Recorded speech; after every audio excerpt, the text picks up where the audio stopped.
To make a claim for financial provision under the Inheritance Act, a person must fall within one or more of the categories of people set out in Section 1 of the Act. These are the spouse or civil partner of the deceased, or a former spouse or civil partner who hasn't since remarried or entered into a civil partnership, and both of those are fairly self-explanatory.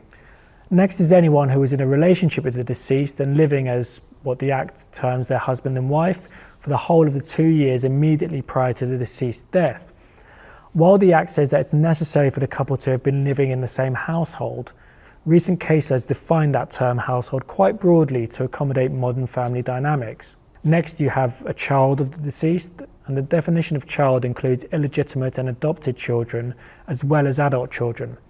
It's worth noting that a biological child of the deceased who's been formally adopted by someone else is no longer considered a child of the deceased for the purposes of the Act.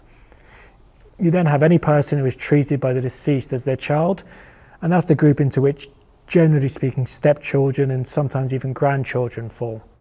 Finally, you have any person who, immediately before the death of the deceased, was being maintained either wholly or in part by the deceased.